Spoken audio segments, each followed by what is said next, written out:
Rain hit the fresh grave as billionaire Malik Carter stood alone. His suit dripped. His chest hurt. Then he heard two little girls behind him, talking to his wife's grave, like they knew her better than he ever did. Rain fell steady over the Atlanta cemetery, filling small puddles between the stones. The sky looked heavy, almost bruised, as if it carried its own grief. Tall trees shook from the wind, and wet leaves stuck against the marble headstones. Everything smelled like rain, mud, and something cold that made the heart slow down. If you felt this story, hit like and subscribe for more. Malik Carter stood under a lonely black umbrella. His hands shook, not from the cold, but from the weight inside him. He was dressed in a dark suit, the kind that fit perfectly on a billionaire. But today he didn't feel like one. He didn't feel powerful, rich, or important. He felt empty. His wife lay under the fresh soil in front of him. Aaliyah Carter, smart, warm, kind. Too kind, he used to say. Too soft for this world. Now she was gone. Her name was engraved on the clean white stone. The letters looked sharp, almost painful. The flowers around the grave were still bright. Someone had placed white lilies earlier. Someone other than him. Someone who cared enough to come early. Or someone she secretly helped. Malik swallowed. His eyes stung. He didn't want to cry in public, but no one else was here now. The staff from his company had left after the service. They whispered polite words, hugged him stiffly, and rushed away to the warm cars waiting outside. No family stayed. No friends stayed. Most of the people who came knew him. Not her. Aaliyah, he whispered, bending down. His voice cracked. I should have been better. I should have come home more. His fingers touched the wet soil. It felt rough, cold, wrong, like touching a world he didn't belong to. I kept thinking there'd be more time. He shook his head. I was wrong. The sky opened wider and rain hit harder. Water rolled off his umbrella and soaked the sleeves of his jacket. He didn't move. He didn't wipe his face. He just stayed still, listening to the rain, listening to the silence she left behind. Then he heard footsteps. Small ones. Quick, soft, careful. Malik slowly turned his head. Two little girls were walking along the path, holding hands tightly. They were twins. Maybe 8. Maybe 9. Their hair was curly and tied in clumsy little buns. Their clothes looked old. One wore a faded pink hoodie with a tear near the sleeve. The other wore a jean jacket 2 sizes too big. Their shoes were worn out. Their socks didn't match. Their legs looked thin, but their eyes, they carried sadness far too grown for their small faces. The twins walked past the other graves with a kind of respect, like they had done this before. Malik watched them quietly as they neared Aaliyah's grave. The pink hoodie girl squeezed her sister's hand and whispered softly, Hi, Miss Aaliyah. We came. Malik stiffened. His heart jumped. He almost dropped the umbrella. The other girl, the one in the big jacket, knelt on the wet ground and placed a tiny, crushed flower on the grave. Sorry we're late, she whispered. Mama had a bad morning again. Malik forgot how to breathe for a moment. He stepped forward slowly. Girls? They gasped. Their bodies jerked with fear. They held each other tighter, like small birds trying to protect themselves from a storm. He raised his hands gently. It's all right. I'm not angry. The pink hoodie girl whispered. We didn't think anyone would be here. Her voice was soft, shaky. The other girl nodded quickly. We only came to say thank you. Malik blinked. Thank you. For what? The twins looked at each other nervously. Pink hoodie spoke first. Helped. How? Malik asked, his voice barely above a whisper. The jean jacket girl's eyes filled with a soft sadness. She brought food. She brought food. And medicine, her sister added. And she promised she wouldn't stop trying, even when Mama got worse. Malik's heart cracked open. Aaliyah, helping strangers, helping kids, helping a sick mother alone in a broken neighborhood. He had no idea. His throat tightened. Girls, what are your names? I'm Zoe, the pink hoodie girl said. I'm Zuri, the other whispered. And your mom? Malik asked gently. They froze again. Zuri looked down. She's very sick. Sick how? Malik asked, stepping closer, worried. She can't breathe right, Zoe said. She coughs at night, Zuri added. And she didn't eat yesterday. Or today. She didn't eat yesterday. Malik felt a cold wave run down his spine. He knew what that meant. He had watched the same thing happen to Aaliyah. Weak breath, tired body, silent pain. Where do you live? He asked. Zoe pointed across the wet street. Behind the bus station. The brown building with the broken roof. Malik instantly knew the place. Old buildings, broken windows, little safety, lots of struggle. Zuri touched the headstone gently. Miss Aaliyah told Mama not to give up. Zoe nodded. She said she'd help us find a way out. Is it also Destata? A sharp pain hit Malik's chest. He had spent millions cleaning up neighborhoods, but never knew his own wife was secretly walking into them. He knelt, his knees hitting the wet grass. Girls, why didn't she tell me? One, Zuri whispered. Maybe she didn't want to worry you. Zoe added softly. Mama said you were too busy. Braiding Mel. Busy, too blind. Malik wiped rain from his forehead. I wish I had known her better. Malik, I wish I had known her better. Malik, you did, Zoe said. No, Malik whispered. Not enough. The twins looked at him closely for the first time. Their eyes were dark, deep, honest. Can we visit again? Zuri asked. We don't want her to think we forgot her. You can come any time, Malik said quietly. Rain softened again. The wind calmed. Cars passed far away. Their headlights blurry through the mist. Zoe tugged Zuri's sleeve. Mama is waiting. Malik stood. Let me walk you home. The girls shook their heads fast. Fear flashed in their eyes. Mama doesn't like strangers, Zuri said. She doesn't trust rich people, Zoe whispered. She says they only visit when cameras come. Malik felt that sting again. He deserved it. I understand, he said softly. But I still want to help. Can I meet her? The girls hesitated. The wind brushed their curls. Their small fingers tightened together. Finally, Zoe whispered, Okay, but you stand far when we knock. For there. For though. For the now. For the now.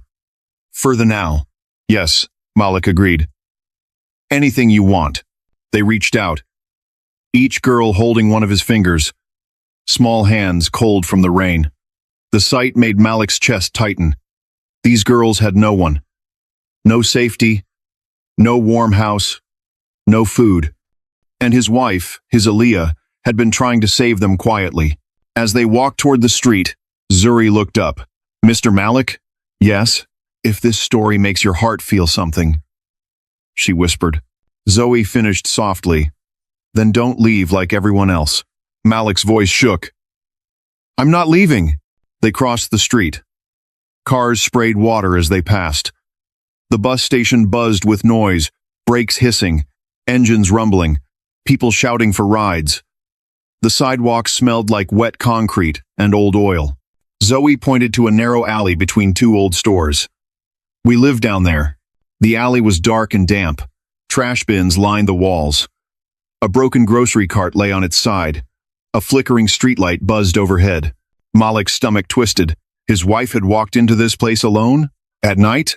While sick? They turned left. Then climbed a shaky wooden staircase to a tiny apartment with peeling paint. Water dripped from the ceiling. A broken mailbox hung sideways. The number on the door was missing. The girls stopped. Zuri whispered, Don't stand too close. Malik nodded and stepped back. They knocked. Mama? It's us. Mama. A weak voice came from inside. Zoe? Zuri? Why are you wet? Come in, babies. The girls pushed the door open and slipped inside. Malik waited outside silently, heart pounding, rain dripping from his coat. Then he heard coughing, hard coughing. Deep, painful, the kind that scared you. A chair scraped, footsteps wobbled, a voice trembled. "Who's out there?" Malik held his breath. Zoe whispered, "Mama, it's someone who knew Miss Aaliyah." Silence. Then, a soft gasp, a broken whisper. "Aaliyah." "Carter?" Malik felt his whole body freeze. The apartment door slowly opened wider, and standing inside, thin, pale, struggling to breathe, was a woman holding a secret that would tear open everything Malik thought he knew about his wife. The door opened wider, and the light from inside spilled into the dark hallway. For a moment, Malik couldn't breathe. The woman standing in the doorway looked nothing like someone who should be on her feet. She was young, maybe early 30s, but sickness had pulled all the color from her face. Her skin was pale, her lips dry, her eyes tired and swollen. Her hair fell loosely over her shoulders, curls sticking together from sweat. She held onto the doorframe like she needed it to stay upright. Every breath she took sounded hard, like her lungs were pushing against something heavy inside. Zoe stood close to her mother and placed a hand on her arm. "Mama, sit down, please." Zuri tugged her shirt. "He's not dangerous. He just came because Miss Aaliyah helped us." The woman's eyes flicked to Malik. Slow, unsure. She blinked a few times, as if trying to match his face with something she remembered.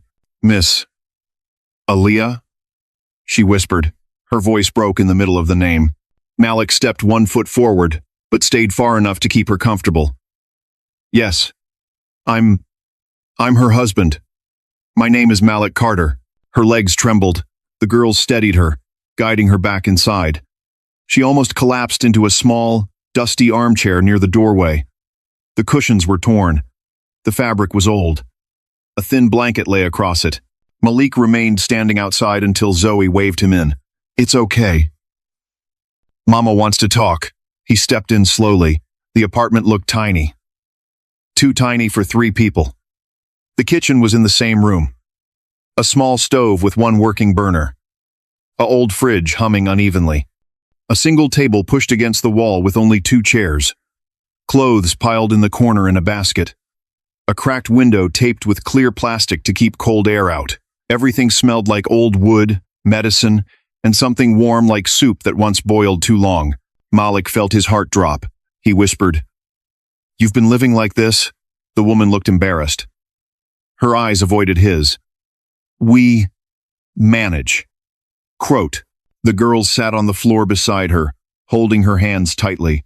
Malik lowered his voice. "What's your name?" She swallowed and then answered, "Jasmine. Jasmine Hill. Jasmine. Jasmine Hill." He nodded softly. "Jasmine, how did you know my wife?" "Jasmine. Jasmine."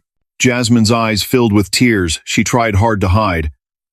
She looked down at her lap and took a deep breath, though even breathing seemed to hurt. "She came last fall. Out of nowhere," she began quietly.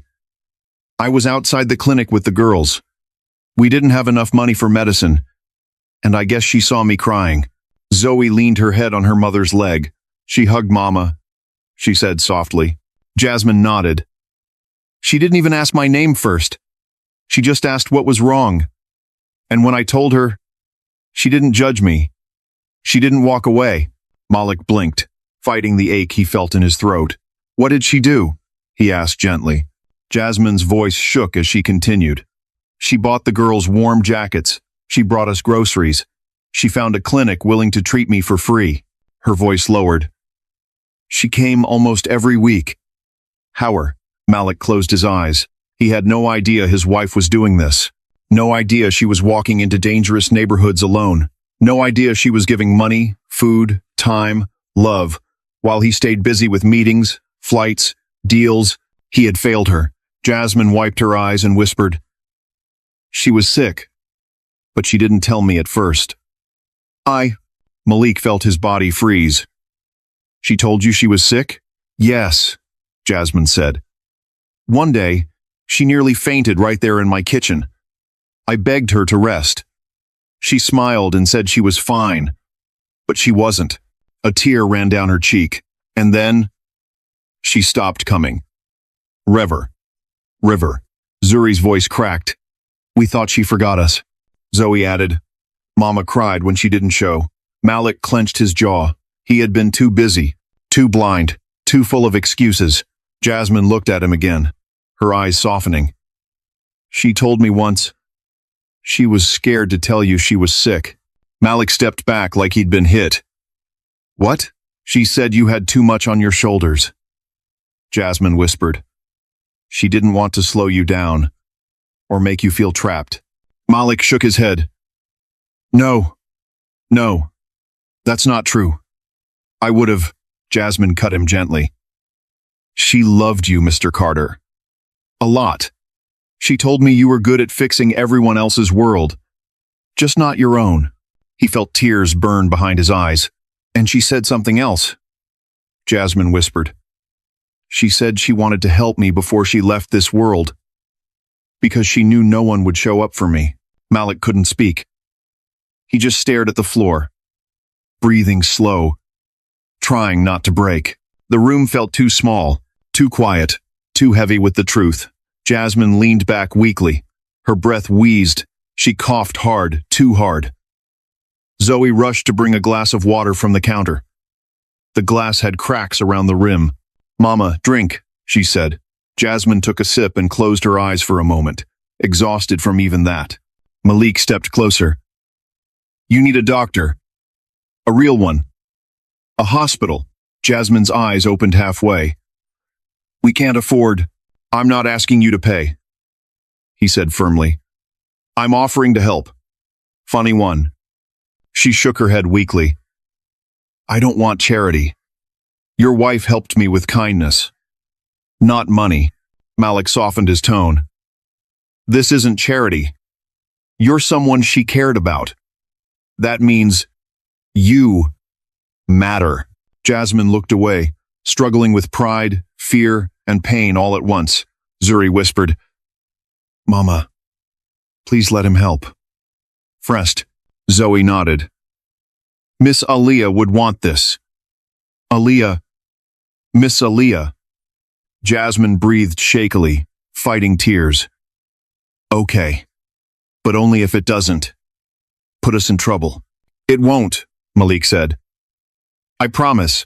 He looked around the small apartment again. Aaliyah came here often, he said quietly.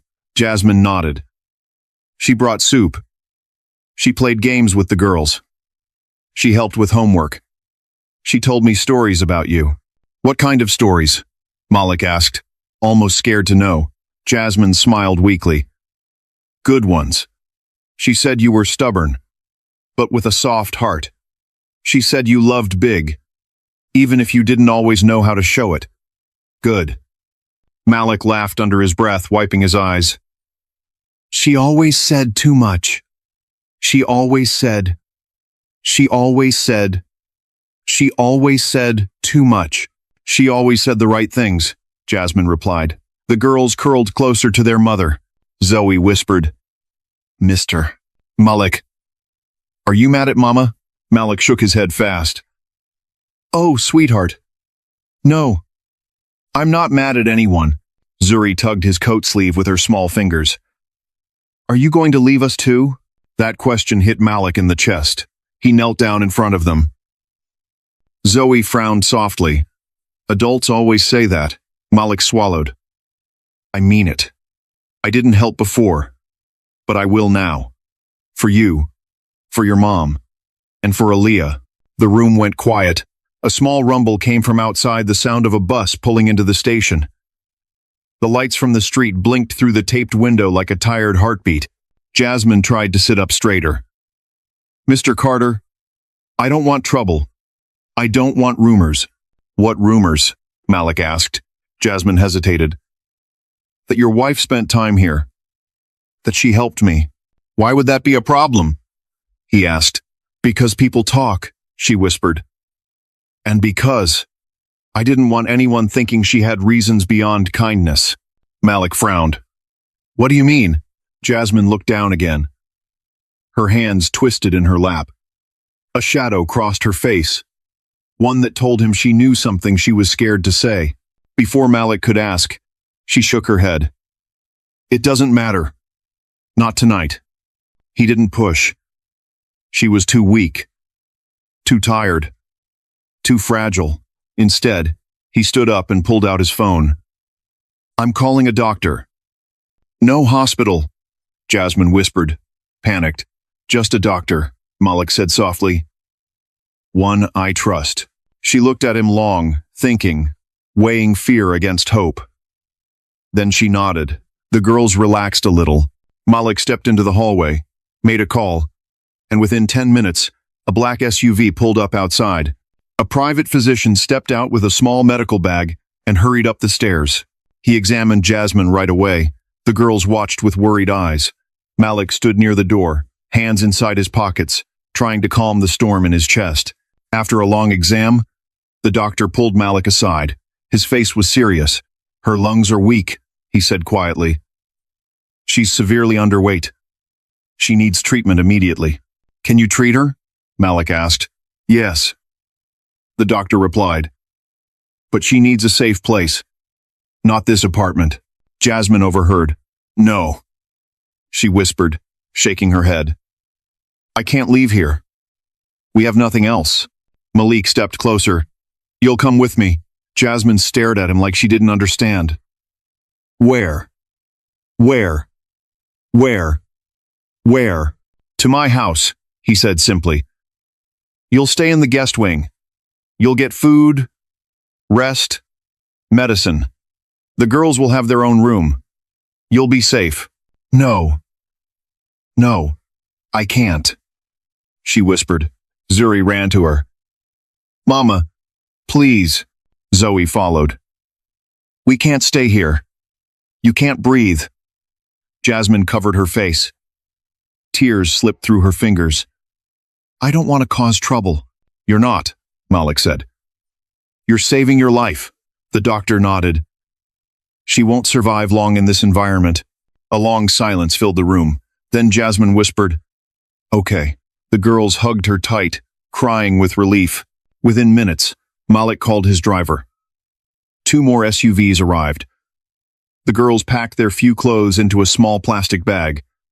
Jasmine tried to stand but almost fell. Malik caught her arm gently. It's okay, he said. Lean on me. She nodded weakly. As they stepped outside into the cold, wet night, Zoe looked up at Malik. Mr. Malik? Is your house big? He smiled softly. Too big, Zuri asked. Can we sleep in real beds? Yes, he said. Soft ones. Zoe held his hand. Will Mama get better there? Kozum Mama get better there? Kozum Mama get better there? Malik breathed in, slow and steady. I'll make sure she does. They walked toward the SUVs. The rain had stopped, but the street still shined with puddles. Buses moved slowly. Old neon signs flickered. People hurried through the cold night. When Malik helped Jasmine into the back seat, she whispered something so quiet he almost missed it. Aaliyah, she told me once. Malik felt his breath catch. Then I'll finish what she started, he said. The doors closed. The engines hummed. The convoy pulled away from the broken alley. As they drove deeper into the city lights, Jasmine leaned her head against the window and whispered, She didn't tell you the truth about everything.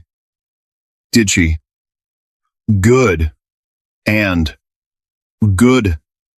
Good. Good. Good. Malik looked at her from the seat beside her.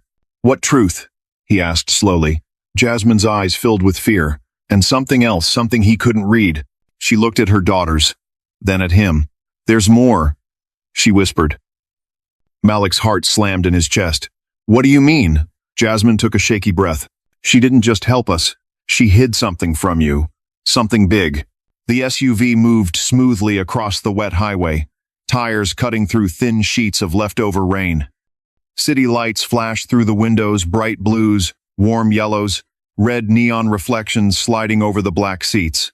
Inside the car, everything felt quiet, almost too quiet. The kind of silence that hides heavy truths. Jasmine leaned her head against the window, her breath fogging the glass. Zoe and Zuri sat close to her, holding onto her arms as if afraid she'd slip away if they let go. Malik kept watching them from the opposite seat. His chest felt tight. His mind kept spinning with Jasmine's words. She hid something from you. Something big. It echoed over and over. He stared at Jasmine, waiting, hoping she would explain. But she just closed her eyes, her face pale from exhaustion. He leaned slightly forward. Jasmine, what did Aaliyah hide? Jasmine kept her eyes closed for a moment longer, as if gathering courage. Then she slowly opened them and looked straight at him. Miss Aaliyah, she whispered, her voice shaky. Didn't come to us by accident. Malik frowned. What do you mean? She was looking for someone, Jasmine said softly. Someone she thought you would never look for. Malik's stomach dropped. Fear rushed to his throat. Who? He asked, almost afraid to speak. Jasmine didn't answer. Instead, her eyes shifted to the twins Zoe and Zuri. The girls didn't notice. They were too busy staring at the passing lights outside. Malik suddenly felt the air leave his lungs. His voice trembled. Are the girls connected to my wife somehow? Zoe turned from the window. Huh? Zuri blinked. What's wrong? Jasmine shook her head quickly. Not now, she said. They don't know, and they're too young to understand. Malik stared at Jasmine, heart hammering. Tell me. She shut her eyes tight, then whispered, Please, later. Let me get settled first. The SUV turned off the highway and headed toward Malik's estate. His mansion sat on a hill outside Atlanta, massive, modern, with tall glass walls and bright driveway lights that cut through the dark night like tiny suns. As the convoy approached, the iron gates opened slowly. Trees lined the driveway, their leaves shining from the rain. The house looked warm from the outside, but Malik felt cold inside. The cars stopped. His driver opened the back door. Malik stepped out, then helped Jasmine, who could barely stand. The girls hopped out next, holding their little bag of clothes. Their eyes widened at the huge house. Whoa, Zoe whispered. It's like a hotel, Zuri said softly. Malik forced a small smile. It's just a house. No, Zoe said, shaking her head. It's a castle. Zuri touched the hood of a parked black car. Do rich people get lost inside their own homes? Malik laughed quietly. Sometimes. He guided them up the wide steps and through the large front doors. The inside of the house smelled like clean wood and fresh linen. The marble floors shined. Soft, warm lights glowed overhead. Zoe gasped. Mama, look, the floor is white. Zuri twirled once. And shiny. It looks like ice. Jasmine smiled weakly, watching them with tired eyes. Girls, behave. Don't run. It's okay, Malik said gently. Let them explore. One of Malik's house staff, a middle-aged woman named Denise, came rushing forward. She wore a neat uniform and a gentle smile. Mr. Carter, welcome home. Should I prepare the guest wing? Yes, Malik said. Make sure there are 2 beds for the girls. Denise looked at Jasmine kindly. You poor thing. Come sit down. She helped Jasmine lower herself onto a soft couch. The moment Jasmine sat, she breathed out in relief, the pain easing from her face just a little. The twins sat beside her, looking around the room like they had stepped into another world. Malik took off his coat, laid it over a chair, and stood in front of them. You're safe here, he said quietly. Zoe asked, Can we stay forever? No, only until I get better. Or as long as you need, Malik said firmly. Jasmine gave him a look soft but resistant. Denise brought blankets, water, and a warm cup of tea. Jasmine wrapped her hands around the cup, her fingers shaking. Zuri tugged Malik's sleeve. Mr. Malik, what happens now? Tenant. He knelt down. You can shower, rest, and eat something warm. Tomorrow, I'll take your mom to a real doctor. A specialist. Zoe bit her lip. Will it cost money? Yes, Malik said honestly, but not for you. She hesitated. Miss Aaliyah used to say that help shouldn't be scary. Malik's voice softened. She was right. Zoe whispered. I miss her. Me too, he said. Jasmine looked toward the window, her voice barely a whisper. She promised she'd come back with good news. She never did. I thought she forgot us. Malik shook his head. She didn't forget. She got worse. Too fast. Jasmine pressed a hand to her chest. I should have known something was wrong. No, Malik said softly. The only person who failed her was me. A deep silence settled in the room. He couldn't stand it anymore. He needed answers. He moved closer to Jasmine. Tell me what you meant in the car. What did she hide from me? Jasmine's fingers tightened around her cup. Her breath came slow. Her eyes held fear, not fear of Malik, but fear of truth. She didn't tell you everything, Jasmine whispered, because she knew how much it would hurt you. Tell me, Malik insisted. Jasmine glanced at the girls, then back at him. I have to start from the beginning, she said softly. Malik sat down. The twins leaned in too. Curious. This was before Miss Aaliyah fainted in my kitchen. Jasmine began. Before her, sickness got worse. She was helping us every week. And one day, she asked about the girl's father. Malik frowned. Zoe looked confused. Our dad? Zuri shrugged. We never met him. Jasmine nodded. They never met him. He left before they were born. Malik nodded slowly. Okay. But why would Aaliyah care about that? Because, Jasmine whispered. She thought she recognized something. Malik felt a shiver run up his spine. What? Jasmine swallowed. Now, she said. The girls reminded her of someone. Malik's eyes narrowed. Who? Jasmine hesitated for a long moment. Then she whispered, You. The room went silent. Too silent. Even the ticking wall clock seemed to stop. Malik stared at Jasmine, stunned.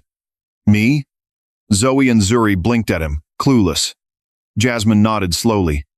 She said they had your eyes, your smile, even your dimples. Malik shook his head fast. That's impossible. Is it? Jasmine whispered. My wife, and would have told me, he argued. She wanted to. Jasmine said. She tried. Tried? Malik's voice broke. Why didn't she? Jasmine looked down, guilt crossing her face. Because I asked her not to. Malik's heart dropped. You what? Jasmine wiped her eyes. I begged her not to tell you.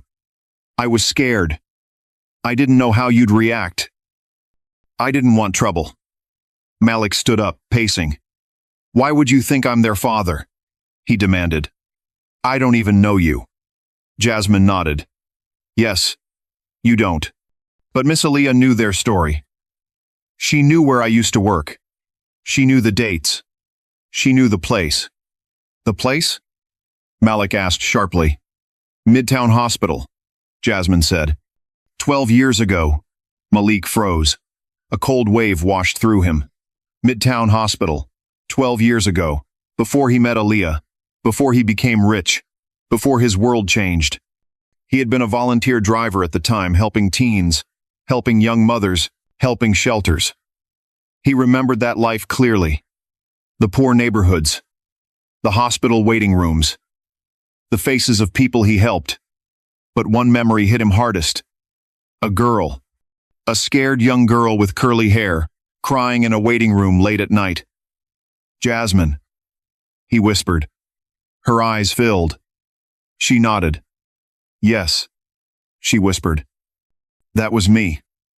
Malik sat down slowly, reality crashing into him. He whispered, I remember you. Jasmine breathed hard. You were kind. You talked to me. You said I wasn't alone. You helped me fill out forms. You gave me money for food. And then, I never saw you again. Malik felt his throat tighten. I didn't know you were pregnant, he whispered.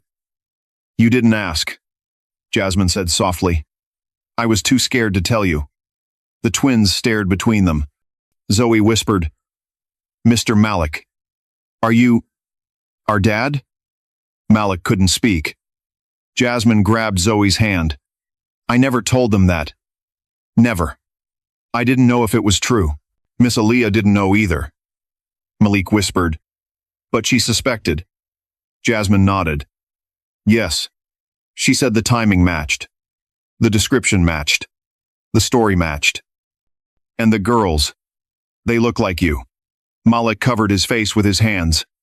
Aaliyah knew. His wife knew. And she still helped them. Still fed them. Still loved them. Still protected them. He felt his heart tear open. Why didn't she tell me? He whispered. She wanted to, Jasmine said. But she didn't want to break your heart when she was already dying. Tears finally spilled down Malik's face. The twins moved closer, confused and scared. Zuri whispered, Mr. Malik, are we your daughters? He looked at them. Same deep brown eyes. Same little dimple on the left cheek when they talked. He swallowed hard. I don't know, he said honestly. But we're going to find out. Jasmine shook her head. I don't want money, or trouble, or anything from you. I swear. This isn't about money, Malik whispered. This is about truth. Zoe climbed onto the couch beside him, her tiny hand grabbing his sleeve. Mr. Malik, if we're your kids, would you leave us too? His chest cracked. No, he whispered. Never. Then Zuri said something that made Malik stop breathing. Miss Aaliyah. She told Mama something before she stopped coming. Malik turned, eyes wide. What did she say? Zuri swallowed hard. She told Mama. You deserve to know. Malik closed his eyes, the pain tearing through him. His wife wanted him to find out. His wife wanted him to meet them. His wife wanted him to save them. And now, he finally had the chance. But he had no idea this truth was only the beginning. The room fell silent after Zuri's words. The kind of silence that squeezes the air from your chest. Malik sat frozen, his hands shaking on his knees. The twins stared up at him, waiting for something. An answer. A promise. Anything. Jasmine looked down, her breath shaky, guilt spreading across her face like a shadow. Malik finally spoke. His voice was low and rough. Jasmine, if my wife told you I deserved to know, then why didn't you tell me earlier? Jasmine covered her mouth with her hand. Because I was scared, she whispered. Scared you'd take the girls. Scared people would judge me. Scared I'd ruin your life when you already had so much pain. Malik shook his head. My life was already broken. Zoe scooted closer to him. Mr. Malik, are you mad at us? His heart cracked. No, baby. Never. Zuri leaned in too. Then why do you look sad? He took a slow breath. Because I lost someone I loved. And now, I might be losing the truth too. Jasmine lowered her teacup, her hands trembling. I didn't know how to handle it, she whispered. I didn't know how to tell you that the night we met, the night at the hospital, it might have changed. Everything for you. Malik looked directly at her. Tell me everything. No hiding. No stopping. She nodded slowly, her eyes filling again. Okay. The girls curled against her sides, holding every word like it was about to decide their whole future. 12 years ago. Malik remembered it now. The old hospital, with buzzing lights, the smell of antiseptic and warm dust. He had been a volunteer, then driving young mothers, running paperwork, helping whoever needed it. He wasn't rich then. Not even close. He was just a young guy, trying to do good in a city full of broken people. Jasmine's voice shook as she began. I was 18. Scared. Alone. My mom kicked me out. I didn't have anywhere to go. I went to the hospital because I thought something was wrong. Malik swallowed. I remember picking someone up, crying. Was that you? She nodded. Yes. You gave me a blanket. You sat with me until sunrise. You didn't know me. But you stayed, Zoe whispered. Mama said you were kind, Zuri added. Mama said you had warm eyes. Malik felt his throat tighten. Jasmine continued. You drove me home. You left me $50 for food. You told me I deserved a chance. You didn't ask for anything. Not even my number. Malik rubbed his face hard. Jasmine, I swear. I had no idea you were pregnant. I didn't either. She whispered. Not then. He nodded slowly. And you think the girls could be mine? Jasmine glanced down. I don't know. I never knew. I wasn't with anyone else that month. But I didn't want to assume something that huge. Why didn't you find me? He asked softly. I tried, she said. But then you became Malik Carter, the billionaire, the man on TV, the man with a perfect wife. I saw you with Aaliyah once, and I knew I could never go near that life. Malik felt something twist painfully inside his ribs. But Aaliyah found you. He whispered. Yes, Jasmine said. She found me, and she already knew pieces of the story. How? Malik asked. Jasmine sighed. One day she was organizing old charity files. She found pictures from that hospital program. Your volunteer group. She saw your signature on the paperwork for the night I was admitted. She put it together. Malik's head dropped. His wife had discovered it. His wife had known. His wife had carried that truth alone. I'm sorry, Jasmine whispered. I told her I didn't want to break your world. She respected that. She said she loved you too much to hurt you. Malik closed his eyes. She should have told me. She wanted to, Jasmine said. But she got sick. Fast. She said she didn't have the strength. The girls looked between the adults, confused and scared. Zuri asked softly, Do you not want us? If we're your kids? Malik froze. That question sliced him open. He sank to his knees on the soft rug in front of them. Look at me, he whispered. The girls lifted their big brown eyes to his. If you are my daughters, he said, his voice breaking, then I failed you. And I swear to God, I will never fail you again. Zoe whispered. What if we're not? Malik swallowed. Then I will still protect you. Because my wife loved you. And now I do too. The girls leaned into him slowly, their heads resting on his shoulders. He held them carefully, as if they might break. For a moment, everything felt still, just breathing, just warmth, just fear and hope tangled together. Then Jasmine coughed a deep, painful cough. Malik rushed to her. You need rest. But Jasmine grabbed his wrist before he could help her lie down. There's more, she whispered. More?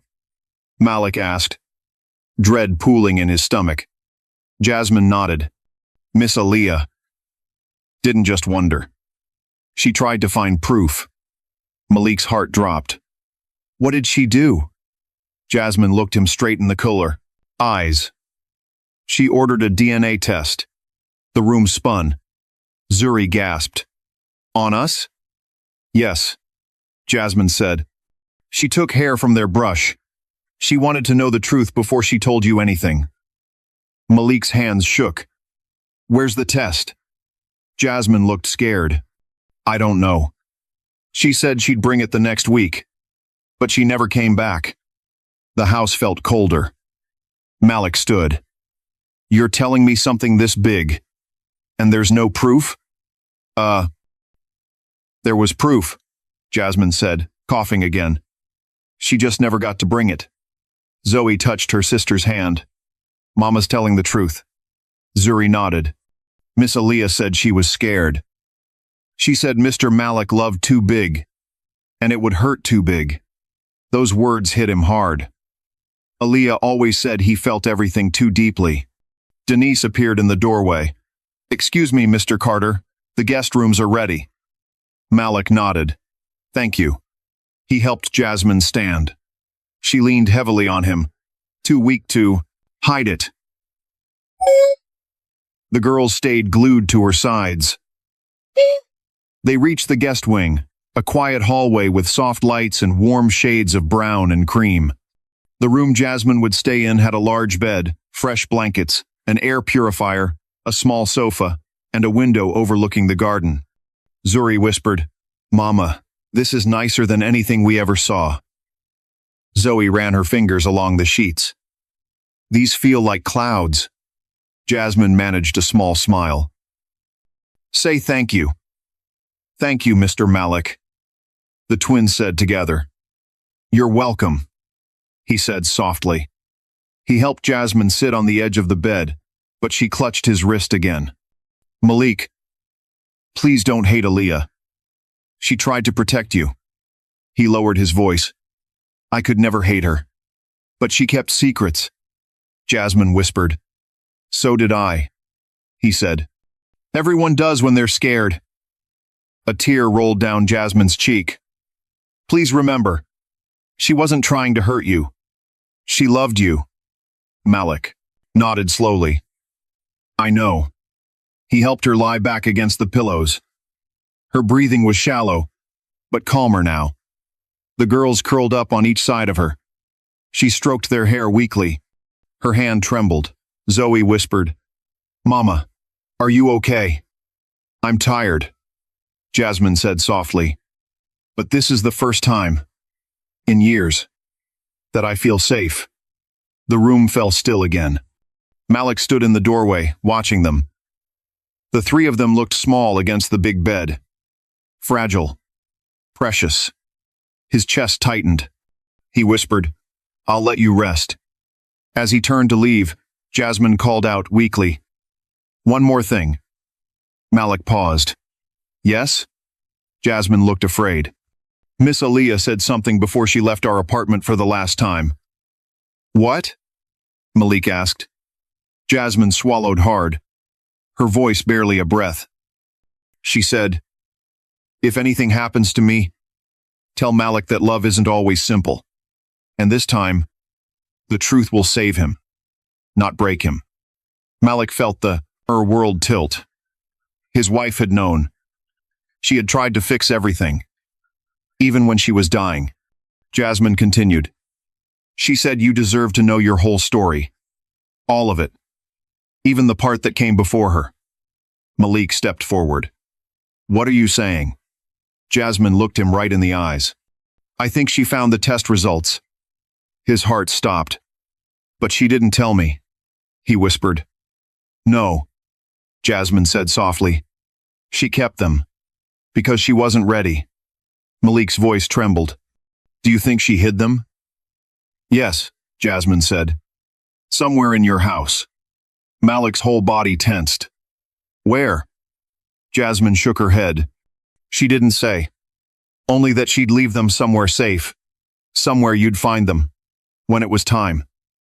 Malik's heart raced. His wife didn't leave him a goodbye. She left him a secret. A truth. A hidden message. A chance to find out whether Zoe and Zuri were his blood. He turned toward the hallway. Fear and hope crashing inside him. He needed to search. He needed to know.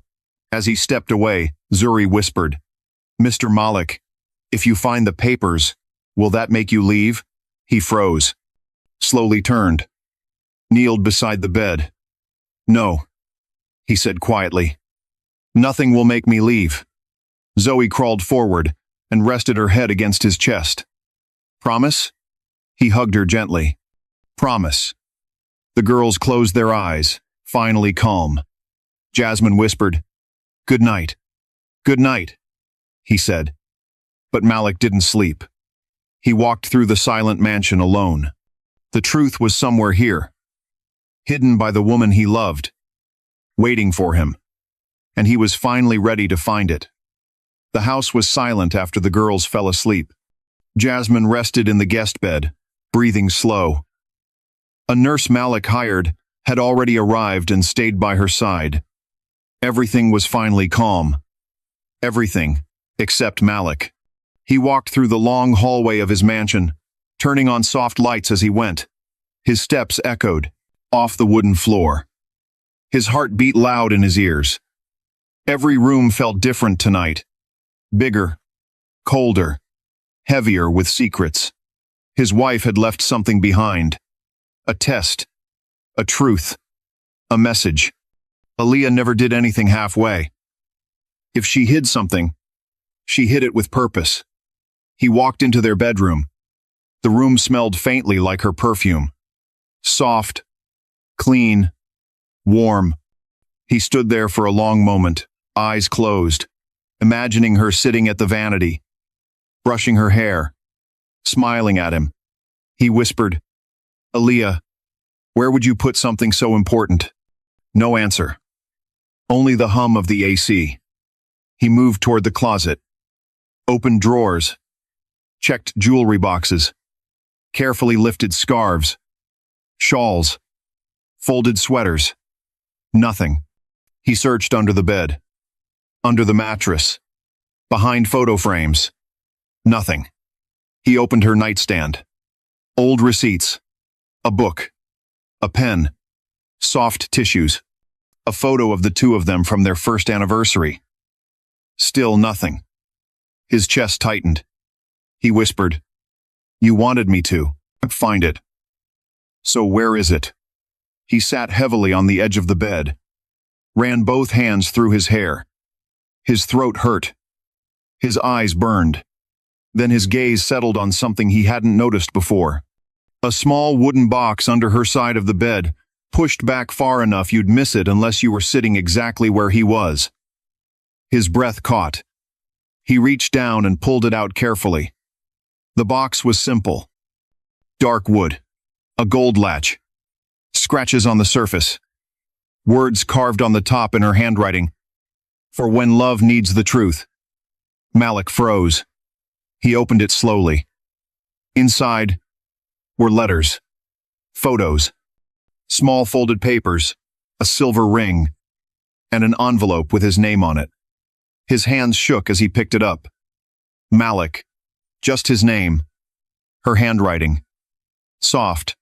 Curvy. Familiar. He sank deeper onto the edge of the bed and opened the envelope. A note. Short. Trembling. Written in her final days. My love, if you are reading this, it means you finally learned my last secret. I wanted to, I tell you myself. But life moved too fast. I hope you forgive me. I hope you understand. You deserve the truth. I only hid it because I wanted to protect your heart. Until you were strong enough.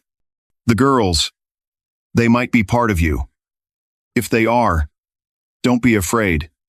You will be the father they always needed. If they are not, don't be afraid. You will still save them. Love is not simple, but it saves us in the end. Aaliyah. Malik pressed the letter to his forehead, trying not to break. Tears slid down his face silently. He whispered, You knew. You carried it alone. Why didn't you tell me? But her voice was gone. Only the words remained. He looked into the wooden box again. There it was. A sealed hospital envelope. The DNA test. His chest tightened so hard he could barely breathe. His hands trembled as he tore it open. Inside was a paper. A chart. A few percentages. And one line circled in red ink. Probability of biological relation. 99.8%. Malik dropped the paper. It fluttered onto the bed. He dug his fingers into his face and cried for his wife, for the girls, for Jasmine, for everything he didn't know, everything he didn't see. He whispered, "They're mine. They're really mine." His heart didn't break. It expanded. Too big, too heavy, too full. He stayed there for almost 10 minutes, breathing hard, letting everything settle in. Then he wiped his face, stood up, and walked toward the door with the paper in hand. He went straight to the guest wing. Zuri was awake, sitting on the bed, quiet, small, looking at the hallway like she was waiting for him. She tilted her head. "Mr. Malik, why are you crying?" He crouched down beside her. "I found something," he whispered. Zoe woke up too, rubbing her eyes. "What did you find?" He held the paper for a moment, unsure how to start. Then he looked into their eyes, soft, scared, beautiful, and said it simply, "The truth." Zuri blinked. "What truth?" Malik took a breath. "You're my daughters." Silence. The girls stared at him. Still, frozen, trying to understand. He placed the paper on the bed gently. "It's real. The test, your mom and my wife found it. It says I'm your father." Zoe's lip trembled. Dad? He didn't wait for her to finish. He pulled both girls into his arms. Strong. Warm. Trembling. "Yes," he whispered, crying again. "I'm your dad." Zuri hugged him tighter than he had ever been hugged. Her little fingers dug into his shirt. We have a dad?" "You always did," he whispered. "You just didn't know." Zoe sobbed hard. "We thought nobody wanted us. I want you," he said. His voice cracked. "I will always want you." They cried until their small bodies shook, until exhaustion softened the tears into sniffles. Then Zoe pulled back and asked in a tiny voice, "Will we stay here forever?" Malik brushed her curls gently. "Yes, if you want to," Zuri whispered. "Mama too?" His voice softened. "Mama too." They hugged him again, faces buried in his chest. Jasmine watched the scene from the pillow, tears rolling silently down her cheeks. She tried to speak but couldn't. Her heart was too full, too heavy, too relieved. Malik moved closer to her with the girls still holding his hands. "Jasmine," he said softly, "you don't need to be afraid anymore. This is your home now. You and the girls will never be alone again." She closed her eyes and whispered, "Thank you." He shook his head. "No, thank Aliyah." They all turned toward the window, where the moonlight glowed through the curtains, soft and peaceful. The next morning, everything changed. Doctors arrived. Nurses arrived. Malik's house became a small clinic. Jasmine was examined and moved to a special care room. The girls got new clothes, warm breakfast, soft blankets, and their own space decorated with pink and purple lights. They ran down the hallways laughing, for the first time. Real laughter. Free laughter. Every time Malik looked at them, his chest tightened with joy and pain mixed together. He knew he had lost time, but he would not lose another second. He spent the whole day with them drawing with crayons, helping them bake cookies, watching cartoons, learning their favorite songs, listening to their stories about school and hunger and days they cried. At lunch, Zoe hugged him randomly. "Dad, do we look like you?" He lifted her onto his lap. "Yes, you have my dimples." Zuri giggled. "And my eyes look like yours too." He nodded. "More than you know." Jasmine watched from her chair in the living room, weak but smiling. Malik checked on her every hour. She whispered once, "They've never been this happy. They never will be alone again." Malik replied. That night, Malik took the girls to the cemetery. They stood before Aaliyah's grave, holding his hands. Zuri whispered, "Hi, Miss Aaliyah." Zoe smiled. Sadly. "We know your secret now." Malik knelt down, touching the cold stone. His voice cracked. "Thank you," he whispered, "for saving them, for finding them, for leaving the truth for me." Zuri placed a flower on the grave. "We'll take care of Dad," Zoe added. "And he'll take care of Mama." Malik couldn't speak after that. He cried silently. Not in pain, not in regret, in gratitude. For a wife who loved him, for daughters he never knew he had, for a second chance he didn't deserve but got anyway. 3 months later, everything was different. Jasmine was recovering slowly. The girls were in a good school. Malik had a new routine breakfast with them, school drop-offs, afternoon homework, bedtime stories. He wasn't a billionaire in those moments. He was just Dad. One evening, as the sun set behind the trees, Zoe climbed onto his lap on the porch swing. "Dad?" she asked. "Yes, baby?" "Why did Miss Aaliyah hide the paper?" Malik smiled softly. "Because she wanted me to love you before I saw the proof." Zuri leaned against him on the other side. "Do you love us now?" He kissed their heads. "I loved you the moment I heard your names." They giggled softly. "And Mama?" Zoe asked. "She'll be okay," he said, "because she's home." He held both girls tightly as the sky turned orange and purple. "Dad?" Zuri whispered. "Yes? We don't feel alone anymore." His chest filled with warmth. "You never will again." When the girls went inside, Malik stayed on the porch alone for a moment. The wind was soft. The trees rustled. The evening smelled like warm air and new beginnings. He pulled the small wooden box from his pocket, the one Aaliyah left. He whispered, "You saved us, even after you left."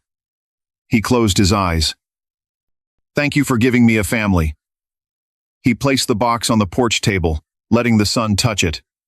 And for the first time in years, Malik Carter felt whole. Sometimes the truth hurts, but it heals deeper than any lie.